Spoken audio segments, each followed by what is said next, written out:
Chapter 73 to 76.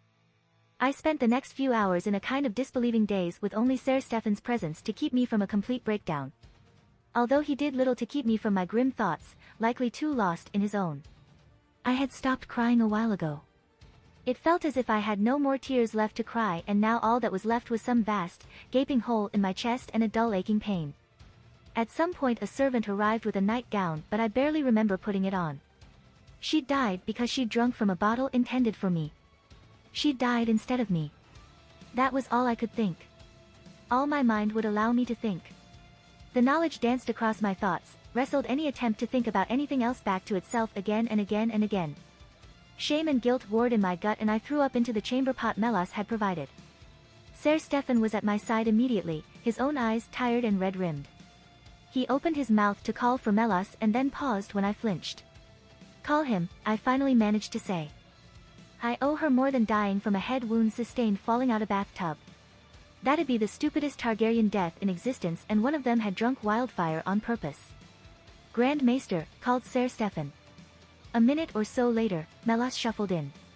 When he realized why he had been called in, he hastened to my side and began his poking and prodding, occasionally pausing to ask me questions. "Humph. Likely you're birthing sickness rather than your head," he grumbled. "Stay awake for a while longer. If you manage that, it will be safe for you to sleep." I nodded at his advice, and he shuffled out again with a nod to Sir Stefan. "I already miss her," I whispered to my white knight. A spasm of pain twitched over his features. "It does not seem real." "She and her sister were the highlight of my day," he admitted. "Did you know they once dyed Cole's cloaks pink?" That startled a laugh from me, and then a grimace as my headache objected to any levity. My heart ached. Alice would want me to laugh at her pranks. She had loved the reactions she got, whether it was confusion, anger, or joy. He stole Willis's spare to cover it up, but we all knew. Stefan finished, and his small smile flickered as we both remembered she would not be playing another prank. There would be no more watching her lose at cards, no more watching her wind her sister up, no more witty word play with her. I wanted to cry again, but the tears would not come. After a while of waiting, my face pressed into my knees as I tried to make myself weep for her once more. Stefan brought me some water. It was teeth-achingly cold, and I drank it gratefully. The headache did not ease, but I felt somewhat better. I was about to settle back down in my vigil of misery when the door was practically knocked off its hinges. Sir Stefan was between it and I in a second with his sword drawn, but he needn't have bothered because it was Laenor in the doorway. When I saw his panicked face, I let out a low moan as my tears finally came again. Stefan backed off without needing to be told as my husband threw himself forward and engulfed me in a tight hug. I clutched at him and buried my head in his chest. "They said there had been an assassination. They said you were injured. That the babes were coming or lost," he babbled, terror in his voice. "They barred us from the keep. By order of the king." "Sir Valerian, Lady Valerian," Sir Stefan started. "There wasn't an attempt on her life tonight, but it did not take her." I pulled my head back in surprise and found Lena hovering in the doorway, her face pale and looking as if she wanted to embrace me as Laenor was doing. A brief glance at Sir Stefan told me why she would not. I reached out my hand and she moved over and took it as Laenor shifted to give her room. I heaved another sob. Did she know? Alice and her had been friends, united in their attempts to beat Maris at her own game. "How?" asked Laenor, voice cold and angry. "The pair drink," I mumbled. "Oh gods, she's dead." "She's dead, Lena." "Who?" asked Lena, pale once more. "Rhaenyra, who is dead." "Alice," I told her, and she recoiled as if I had just physically struck out at her. "I said she could have some. It was poisoned." "I did not know." "Sh," murmured Laenor, pulling me into the crook of his neck. "We know. She was your friend, you did not kill her." I only had eyes for Lena as the reality hit her and tears trickled down her face. "Oh, mother's mercy," she whispered and then clenched her fingers tight around my hand. "It's my fault. I let her have that drink," was all I could say to her grief, and Lena shuffled a little closer, as close as she dared with Sir Stefan there. "I killed her. I let her have that drink. You did not know. It was her favorite," said Laenor. "It was not your fault. You did not kill her. Why did this happen? Why did this have to happen?" The new tears were leaving warm trails over my face, and a part of me reveled in them. I should feel bad. I should. I put Alice in that position. Laner shifted again, trying to give Lena a little more room and keep me against him at the same time. Then he drew a sharp breath. "Her head is bleeding," came his alarmed voice. I fell. Like an idiot I fell. My voice was bitter. The door swung open and Melas stuck his head inside. "Oh, you have visitors. Well, Her Grace may sleep now if she likes," he said with another nod to Stefan. This time it was Laner's gentle presence that kept from screaming at him. "I don't want to sleep," I mumbled after he'd gone. "I can't sleep." "How could I sleep?" "We will stay with you for as long as you want. Mother said she would watch Luceris until the matter was solved," Lena told me. Then she glanced at her brother. "Perhaps you could send a runner to inform her." I didn't want him to move and tightened my grip on his arm. He blinked at me in surprise, then turned to his sister with a helpless shrug. She sighed and reached over, attempting to get me relinquish my grasp. "Please," I whispered, and she paused. "I can send the runner," said Sir Stefan, making them both jump. "Yes, thank you, Sir Stefan," Laner said, repositioning himself on the bed so I was laid against him. I whimpered as my back and legs reminded me of the damage I had to them. "What hurts?" "Your head?" asked Lena. She was not crying anymore, but I could tell she wanted to. I could tell she was holding back for my sake. "Back and legs," I mumbled and buried my face into Laner's side as her hands probed my back, causing me to flinch. Fell out of the bathtub when Maria screamed. I laid there for a while, bouts of weeping interspersed with the numbness of disbelief. Lena and Laner held me through it all, wedging me between them and keeping me safe and warm. Soon the lack of sleep combined with my swollen eyes meant I was struggling to stay awake. Laner and Lena's comforting presence only helped in dragging my eyelids further and further down. When I awoke, Sir Stefan was in the room once more and the morning sun was streaming through the window. My body felt like one giant bruise with everything aching. I was laid on Laner now with Lena on my other side. She was sniffling and my heart hurt again. I wanted it to be a dream. I wanted Alice to stumble in and be scolded for being late. I wanted. "She's awake," murmured Laner. Sir Stefan shifted, standing a little taller. I opened my mouth to ask if he knew something, anything, but all that came out was a raspy groan. Lena rose and retrieved something from out of my sight, returning with a cup full of water. I drained it, spilling a good amount over Laner's doublet. "You want the news?" Laner asked quietly, lowering his hands to my stomach after I had settled in the bed and he was free of my weight.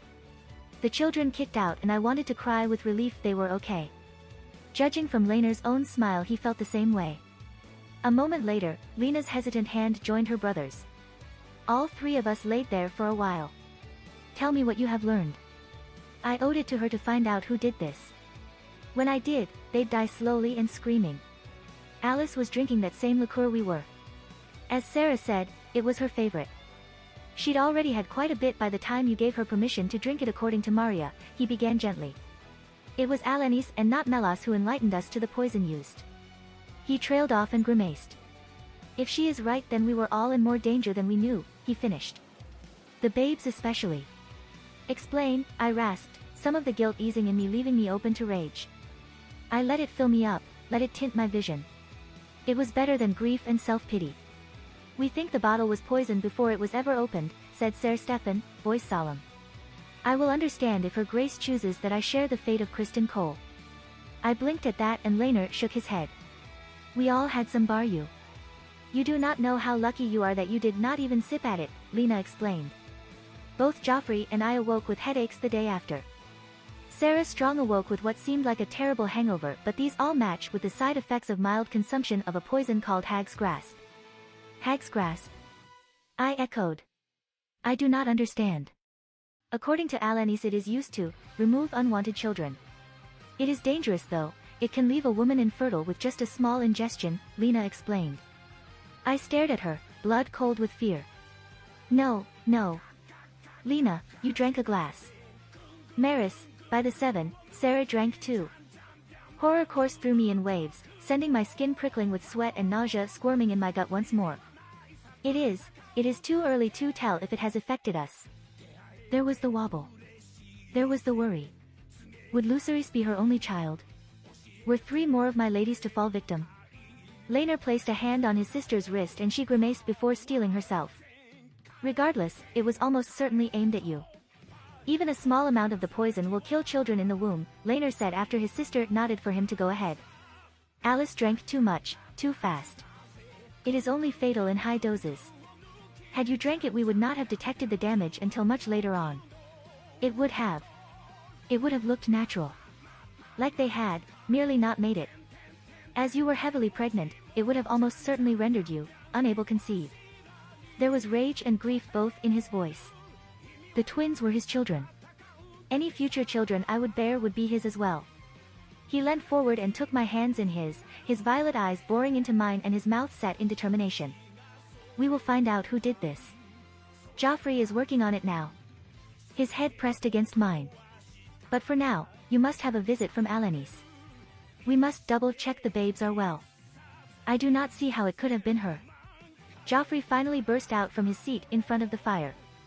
It startled me from my half-doze and brought that familiar pain to my breast once more. It must have been, I replied. I was too tired for anger. I hadn't been able to force down much breakfast this morning and had barely slept the night before. No one else benefits. Hundreds may benefit, he said. But I confess she would benefit the most of all. She is the only one bold enough. The only one desperate enough. Joffrey just sighed in response and rose from his chair to come to my side. He had drawn the short straw when it came to watching me today. I could not stay in the keep after Alice's death, and so I did not protest when Laner ordered my belongings moved to the manse. Oh, my father had protested. He'd begged me to stay, offered new rooms, new servants, and as many of the Kingsguard I wanted, but I had turned him down flat. I hoped he understood. I knew he wanted to protect me. This attempt had come so close to reaching me and it had panicked him. He wanted me clothes and wrapped in as much cotton wool as he could find. But I couldn't stay in the keep. I just couldn't. There was another benefit to the manse as well. It meant I had a reason to retire my ladies for now. It hurt to consider them in danger just by being at my side. So they were currently furloughed and I had no intention of bringing them back into service. A nice payment to their dowries should buy off their fathers well enough, and no doubt they would all be happy to be away from my moods. And the danger I had put them in. And yet I cannot get over the fact she knew. She knew alcohol would not be an effective vector. Her factor had to know as well. Hells, even Otto knew, Joffrey told me, voice gentle. Alanis said it would have only required half a glass or so, I pointed out. It is not unlikely I might have a glass to calm my nerves after a stressful day. Like the one I had because of that dinner. I take your point. Why that bottle though? You have not been able to stomach pear since the babes were conceived. Might I also point out that Alicent also knows you've always favored Arbor Reds? Why not poison a particularly nice vintage from the Reach? No, it had to be someone who knew enough to know of your love for pear but not enough to know of the details of your pregnancy, he reasoned. It made sense, a twisted type of sense.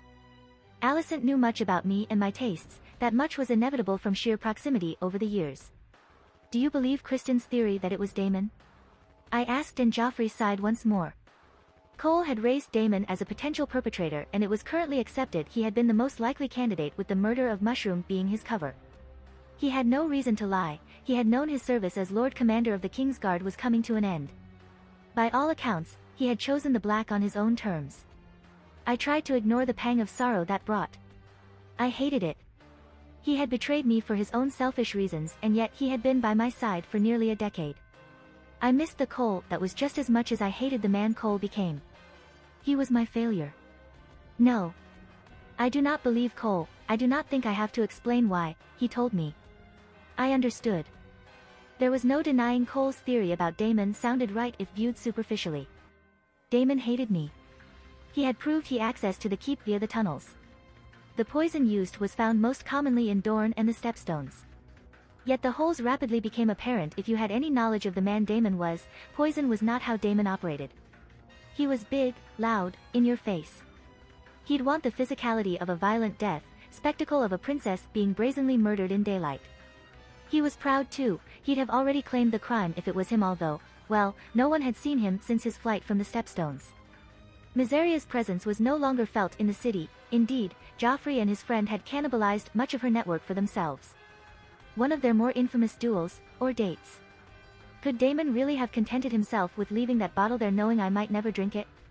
Could he be content knowing that if I did he would have brought about the deaths of my children in another way than a dagger through their hearts? You know we cannot kill Otto now, Joffrey said, finally breaking the silence. Disappointment twisted in my gut, something akin to loss rocked me and I closed my eyes to prevent tears. I should not weep at the idea I could not kill a man. I know, I said finally. The timing is too suspicious. I know. He nodded, seemingly suspicious at my agreement, but I understood his logic. If Otto died now it would look like retaliation. It did not matter how accidental his death looked, it did not matter who killed him, we would be blamed. I want who did this, I told him, numb emptiness giving way to a brief burn of anger. They killed Alice. They could have killed the twins. I cradled my stomach but the babes were silent. I squashed the momentary panic that bought.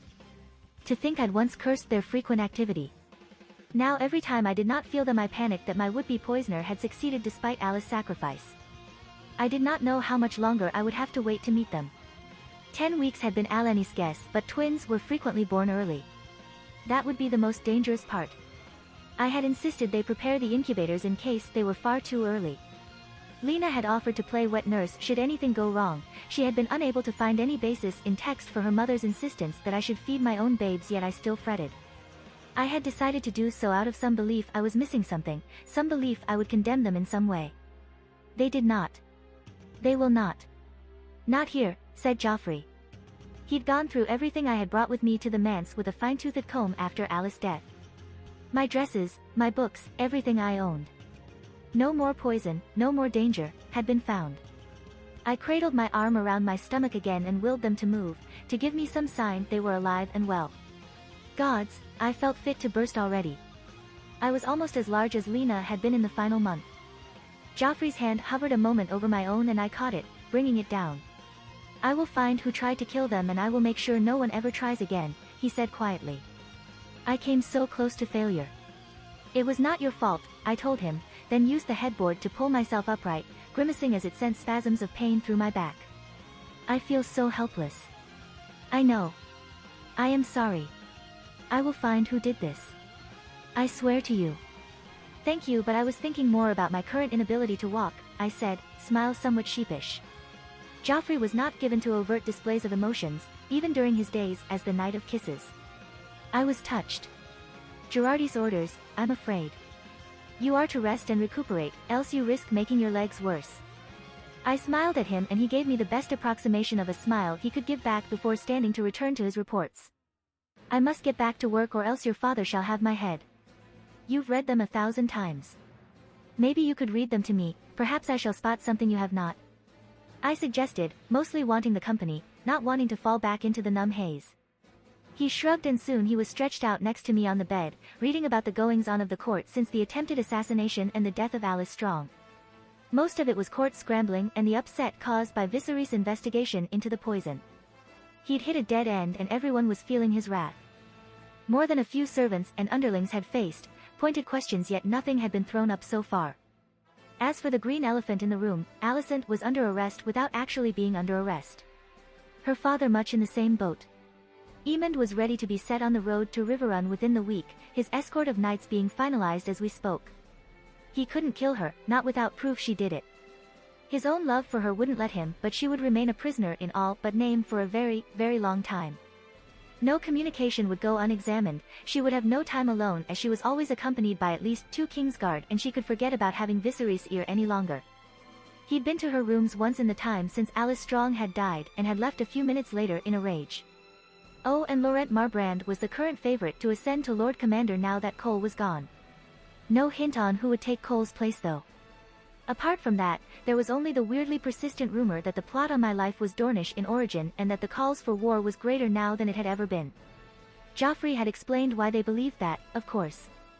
Hag's grasp was mainly Dornish, the Dornish were known to use poison, we had actively decided to war against them recently.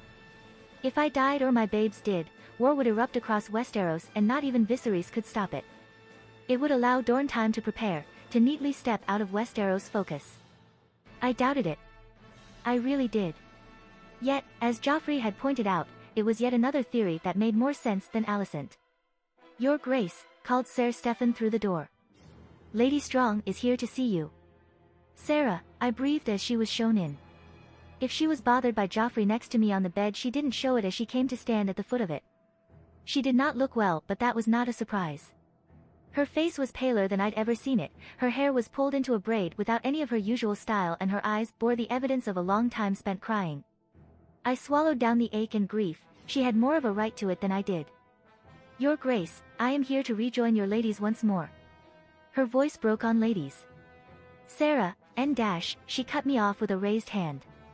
"Your Grace, I assure you I am fully capable of serving as your lady," she said. "My ladies are on furlough," I told her, my voice gentle.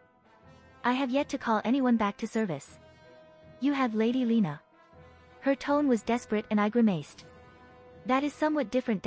She moved around the bed and dropped to her knees, taking my hand.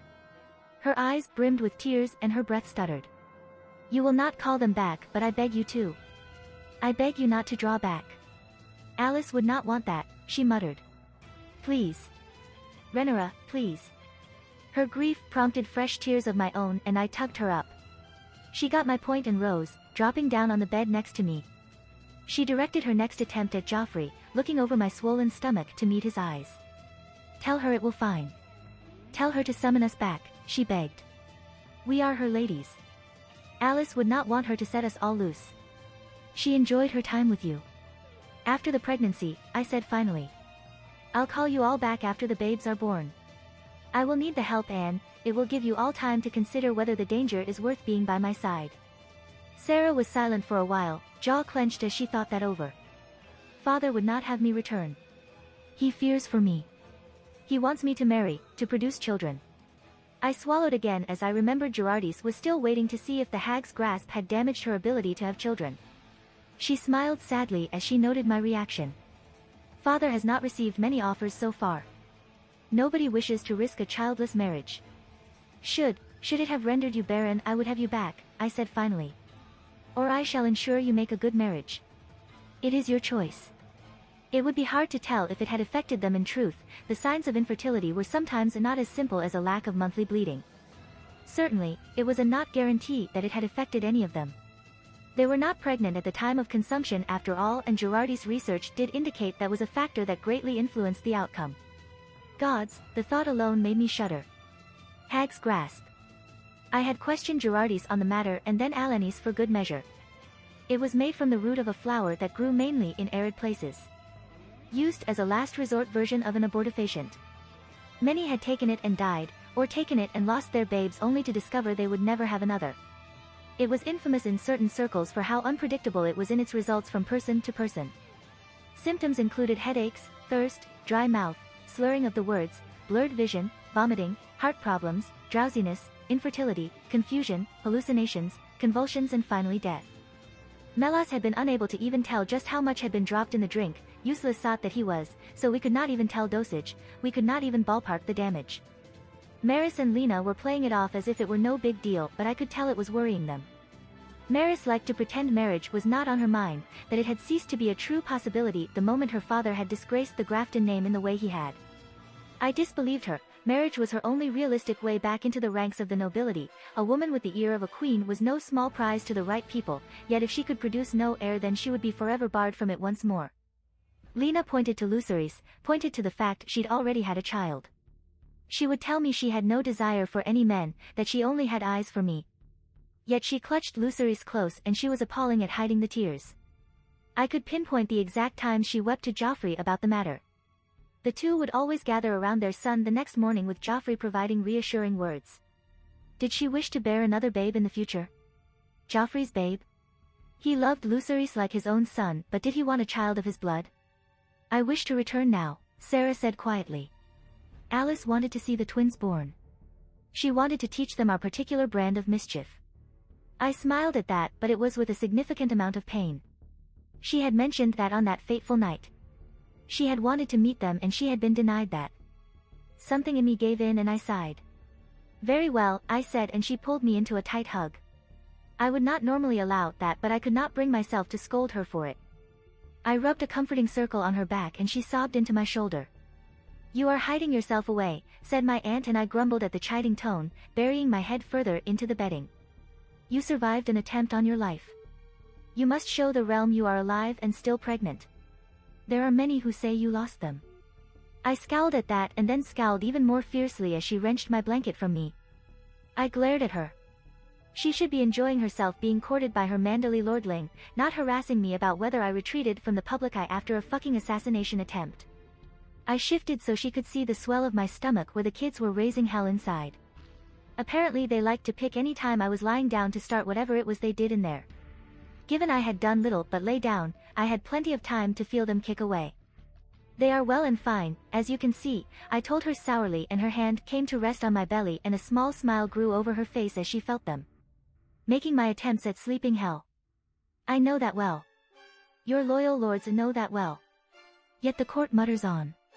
Alicent and her father under arrest in all but name, you being here and not the keep, she trailed off and shrugged. Let them speculate. They will know the truth soon enough. And it was better than them seeing their princess practically unable to walk. I was exaggerating, I could walk but it was painful and I was forced to take my steps slowly and carefully. The pregnant woman waddle did not help either. Rhea's hand left my stomach and smoothed back my hair from my face. Jane is beyond furious at the attack, she said finally as I let myself enjoy her messing with my hair. At the mention of my cousin I peered at her curiously. I did not doubt she would be, I finally said. She has thrown her lot in with the blacks. If I die now, it will be for nothing. Rhea snorted at that and left my hair alone to scoop up her cup of wine and take a sip. Jane is your cousin, she loves you for more than the political power you can bring her, she said. I swallowed hard before I asked the next question. And Helena? Had to be physically persuaded not to try and mount that dragon of hers and fly to King's Landing, replied Rhea, and I groaned. Morgul wouldn't even make it off the ground with her on it. I will write to them both, let them know I am well, I promised. Better yet you could see them, Rhea told me. I intend to return to the Vale during my grand procession, I assured her. But it won't be for a while yet. There is still much to plan. My aunt smiled and blushed, causing me to frown in confusion. Surely my niece does not intend to miss me wedded, she asked, coyly, and a grin split my face before I could stop it. You finally said yes. I laughed. Of course I shall not miss it. Not for the world. I had a feeling you might say that, said Rhea with a smile. Now, do consider rising from that bed at some point. You cannot mope forever. Even walking around the manse will do you some good. She rose as I chuckled at the almost motherly tone she'd taken. Whenever her or Rhaenys were present, I missed Emma Arryn fiercely. I wonder what she would have to say about all this. Now, I do believe I have another to visit in this manse. Where has that young lady gotten to with Lucerys? That did make me laugh. Then something eased in me and I pulled myself upright. A task that took considerably more effort than I wanted given my stomach and legs were not keen on cooperating. Rhea took my hands gently and helped me stand. Ser Darklyn, your charge needs your arm, I called, and the knight appeared at the door a moment later, bustling over and allowing me to lean on him. Lena is likely with her brother and mother in the garden, I told my aunt. We made our way down slowly and I had to stop to sit several times. The burn of pain in my legs had settled into a dull ache and stiffness. Rhea was right, I needed to stop hiding here, needed to actually get out of bed. Sarah had returned to my service and she had lost a twin. The sun was bright even if the day was chilly. Laenor and Lena were gathered around Lucerys and his hatchling, both laughing as they played. Rhaenys was seated on a bench nearby, watching her children with a smile on her face even if she had a distant look in her eye. It was she that spotted our little party first and beckoned us over. Lucerys gurgled happily when he saw me, and the little hatchling copied his happiness with a screech as I was lowered to the grass by the combined efforts of my Kingsguard and my husband. Rhea joined Rhaenys on the bench and the two were swiftly embroiled in conversation. It is good to see you up and about, Lena said, resting her hand on mine. How are you feeling? Aching and tired, I replied, truthfully.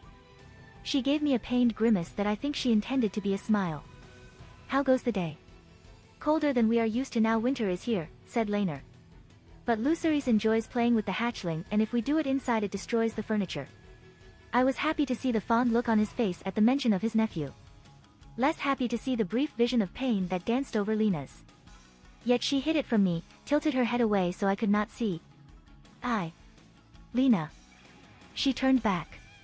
I fought for the right words to say and settled on. I am here if you wish to speak. They were close enough to write because she nodded, smile a little watery. Laner leant forward to place his forehead against my shoulder and snaked his hand around to my midsection.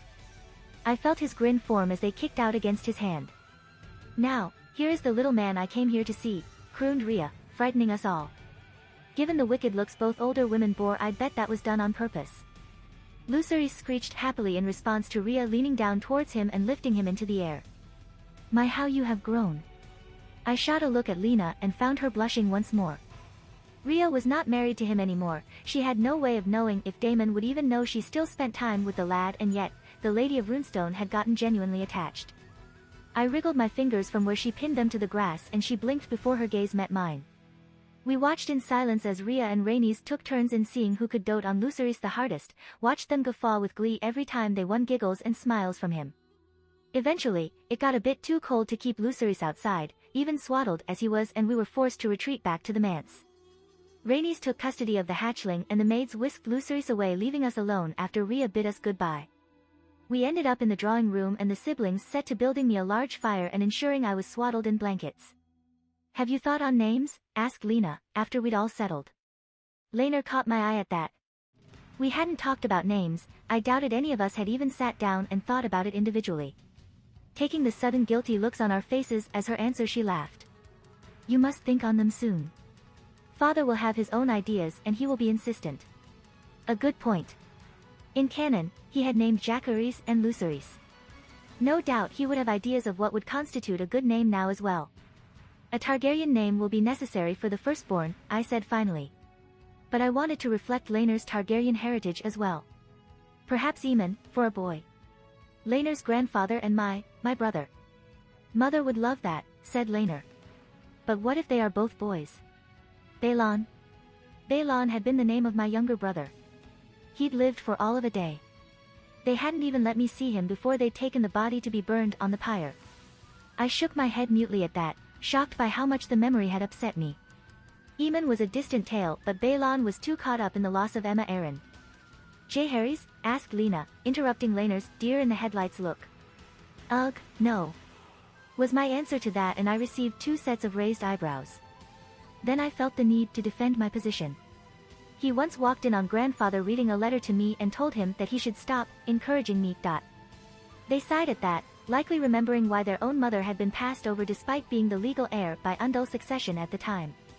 Joffrey? Asked Laener with a grin, and Lena groaned and I smiled. Mother would kill you, she said. A part of me wanted to. Joffrey was the reason I hadn't fallen flat on my face by now, he was the reason Lena was still a black, the reason Corlys was mine in truth. Yet others would not see it that way. As much as I want to, I have to agree with Lena, I said, and Laener shrugged. Unlike in canon, he still had Joffrey this time around. There was no pressing need to honor a dead lover. Viserys, suggested Lena, and caught my look before dissolving into giggles.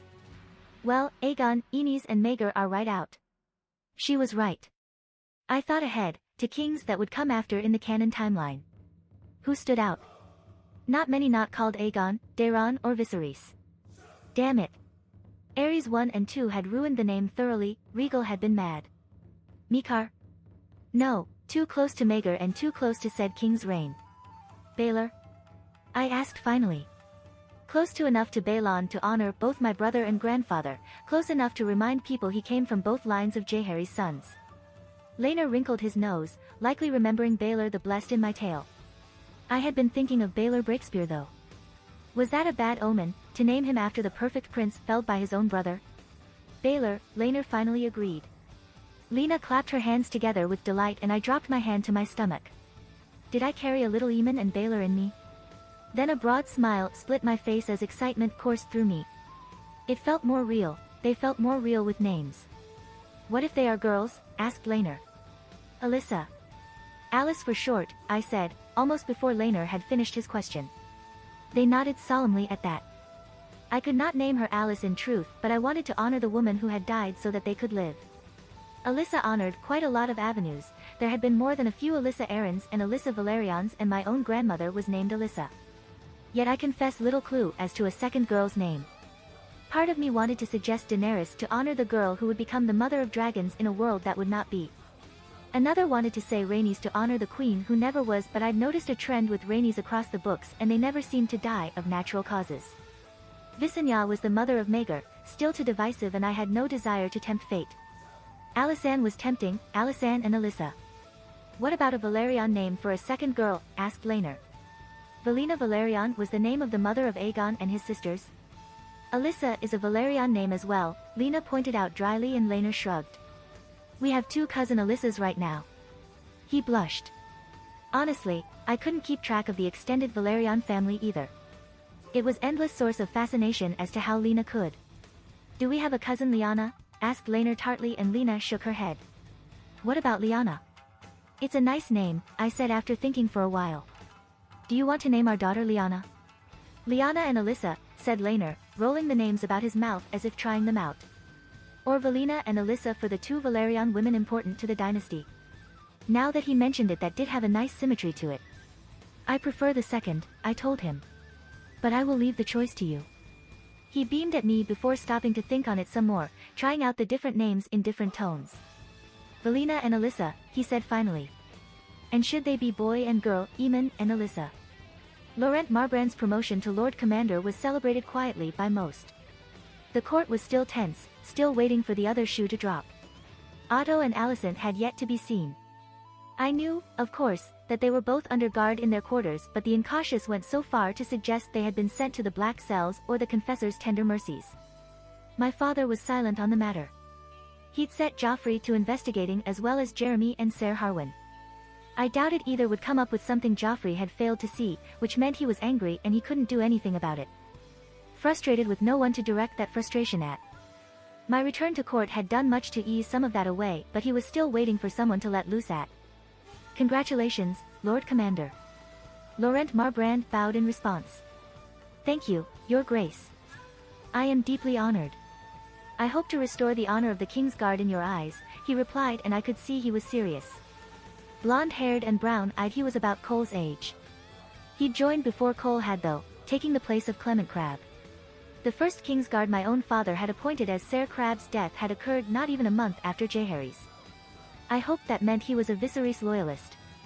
I hoped that meant he would rally to my banner and not Aegon's. I assure you I do not consider the actions of one man a stain on the honor of the whole, I told him, and he smiled. I thank you for your open-mindedness in this, he said. Do you wish to keep Ser Darklyn? I glanced at said knight, who kept his gaze riveted to the wall. Rumor had it Ser Stefan had been in the running for Lord Commander also. He was older than Marbrand by half a decade and had been one of Jaehaerys' last picks for his white cloaks.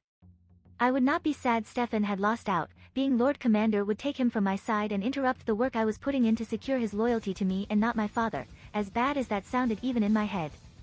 I have found him to be a great balm to my troubled mind since Alice died, I told him, choking slightly. His eyes softened at my grief and he nodded, bobbing his head once. Then I shall leave him at your Grace's disposal as long as his Grace agrees, he replied and bustled off, nodding to Ser Stefan. Stefan nodded back, stiffly. I strangled the urge to ask him if he regretted he had not earned the spot of Lord Commander and instead decided to hobble over to where father was having serious words with several Stormlords I vaguely recognized as marchers. Vesti. That they would be so bold. We must strike, Your Grace.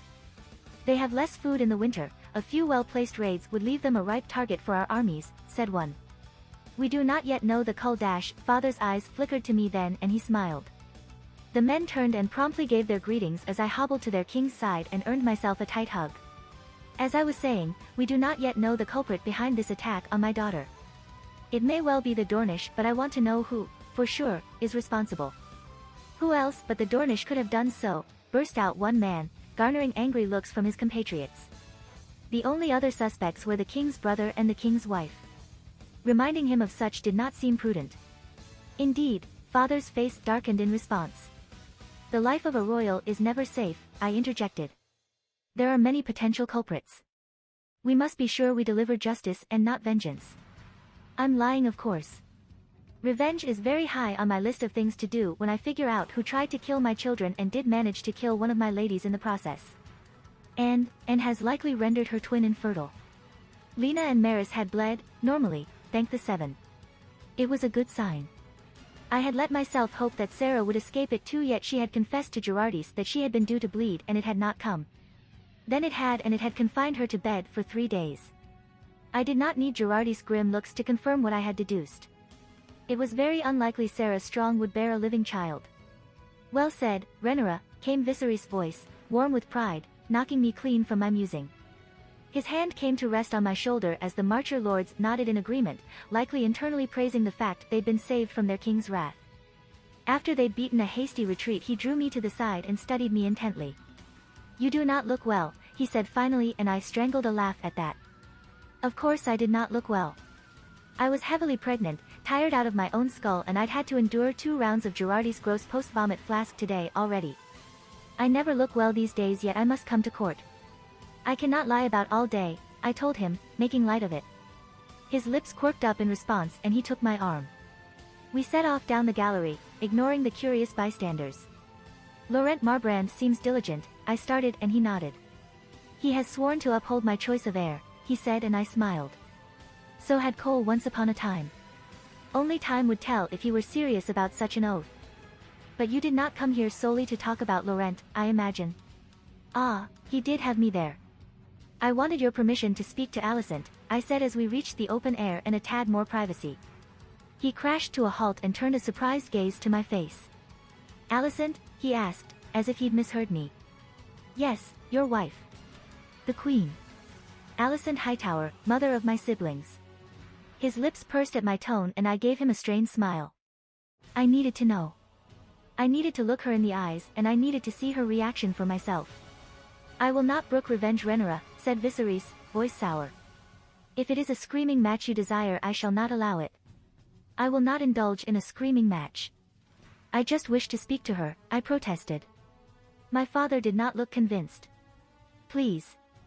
Ser Darklyn, you are to escort her out of the room the moment either of them raise their voices," Viserys ordered, eyes meeting my guardian's over the top of my head. I sighed in relief and stood on my tiptoes to drop a kiss to his cheek. He caught my shoulders and met my eyes before I could leave. "I mean it. You will keep the peace. We will pursue justice together." "I just wish to know the truth," I told him quietly, and he nodded, jerking his head in dismissal. "And where will the Queen be at this time?" I asked Ser Stefan as we left him to his meandering about the balcony. "Likely with the prince in the nursery," he replied, voice even and calm. She was indeed, watching him toddle unsteadily from toy to toy with a look of utter delight on her face. I paused in the doorway, fighting the urge to be sick. Had she really tried to kill my babes? Had she killed Alice and rendered Sarah infertile in the process? My gut says it was her, and yet nothing about the assassination makes sense if she was the culprit. Ser Eric and Ser Eric stood as her guard, and when they both reacted to my presence, she glanced up. Then her face went pale as she met my gaze. A quick conference between the 3 knights saw me admitted to take another of the plushly upholstered chairs. At my presence, Daeron paused in his playing. "Ma?" was his curious inquiry, his violet eyes turning towards his mother in confusion. I felt a flicker of guilt, quickly squashed. I had not visited Daeron during my time in King's Landing, and I only ever saw him on special occasions. I should change that. He should know me as well as his siblings do. "I am Rhaenyra, your sister," I told him, and he was quick to scuttle into his mother's skirts. She gave me a rueful smile and sat him upon her knee, where he curled closer to her and watched me with wide eyes. "It takes him a while with those he does not know well," she said. "He does this with my father as well." Her green eyes met mine, and I sensed she was desperate I not take offense to that. Any negative report from me now could have dire consequences, especially if Viserys decided he did not need proof it was her that had laced that bottle with Hag's grasp. "It is no issue. Children will be children." It was a platitude, but I hadn't come here to discuss Daeron, and she knew it. Our eyes met again and she took a deep breath. "I did not do it, Rhaenyra. Please believe me about this. I did not order that bottle placed in the cabinet. Please believe me," she almost whispered, and there was a desperate look in her eyes. When my face remained impassive, she changed tact. "Surely you must credit me more intelligence than such an easily botched attempt." Well, the fact that it was so badly botched is the only thing stopping me from outright accusing her in open court. I just could not understand how she could so badly mess it up. Damn her, I could not tell if she was lying or not. If she was telling the truth, I did not doubt she had some other scheme in the making. I am sorry for what happened to Alice Strong. Truly, I am. Should there be anything you need my help with, be it investigation or dash, she paused and her eyes flickered to the Kingsguard not so subtly listening. Or petitioning the king to see justice done, I will aid you. Subtle, Alicent, very subtle. No doubt that'll get relayed to my father within the hour. A more suspicious part of me was happy to point out that was probably her plan. Then she could point to Viserys' increased vigilance as a reason she could not help. She was always good at leaving herself a way out, wasn't she? I was silent for a while, churning the meeting over in my mind. She was desperate to convince me she hadn't been behind the plot that had killed Alice Strong, the plot that had been aimed squarely at my babes and only at my babes. Yet she was the one my gut says was behind this. You were behind Corey. You would have my children labeled bastards, I said bitterly. That was the logical conclusion of that plan. What is to say you would not stoop to killing them? Corey, I will admit to. Cole brought him to me, he told me he was Laener's ex-lover. That you had gotten rid of him. Corey swore he would make the accusations if I provided him with payment afterwards. He asked for land, she said, keeping her voice level. But you, Viserys and I both know Corey told the truth. There is a difference between exposing the truth and murder. I could feel Ser Stefan's gaze boring into the back of my head. No doubt he was waiting for the explosion that would have prompted had my father not made himself excruciatingly clear on what would happen should I explode. I set my thoughts in order and drew in a deep breath. I had more to get out of her yet. If you are truly not involved, what of that dinner? You expect me to believe that was not all crafted to stress me? Her eyes flickered from my face to the floor. It was petty and wrong. I wanted to make you sick, I had heard from the kitchens as to what would make the sickness worse. It was done to make you uncomfortable and maybe see you put on bed rest once more. Daeron struggled in her grasp as she pulled him tight against her. Then her eyes rose and she met my gaze with a defiance that only years of knowing her told me was false. Joffrey and Laenor. I had information that your good brother meets him sometimes after he is finished in the practice yard. I was in the process of selecting a few amenable men and women to catch them in the act. My fingers ached as I clenched them hard. Then I forced myself to release them. Her information was faulty. Joffrey rarely met Laenor in public, alone, without a very good reason. It was also rare to find him anywhere near the practice yard. The memories were still painful for him. Viserys could not hide what they are doing if there were that many witnesses. I remained silent processing that. She had been plotting against me in truth as well as lowering herself to such petty actions like that dinner. When Aegon is king I will see that you are well treated, she almost babbled when I did not break the silence, prompting Ser Eric to shift in surprise. You could not remain in Westeros, but I would arrange for an allowance to be paid through the Iron Bank to you wherever you decide to settle. Laenor and Joffrey Valerion would have to be sent to the wall, but I would imagine that a relief by now. You are an excellent mummer when it comes to him, Rhaenyra, but it must be grating. I'll even let the whore keep her bastard spawn as long as she names it as Sue Dash. Enough, I said, being sure to keep my voice level. I have heard enough.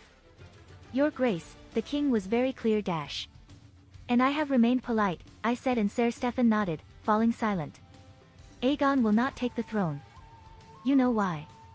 As for my husband, I love him. My babes are his and you know that. You will not do anything to hurt him or my good brother. And as for Lucerys, I highly encourage you to mention this plan to father, see how he feels about it.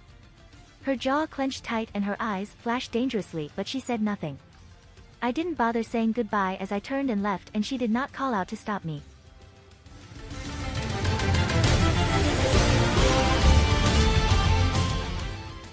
If you like this content, don't forget to like and subscribe. See you later, bye bye.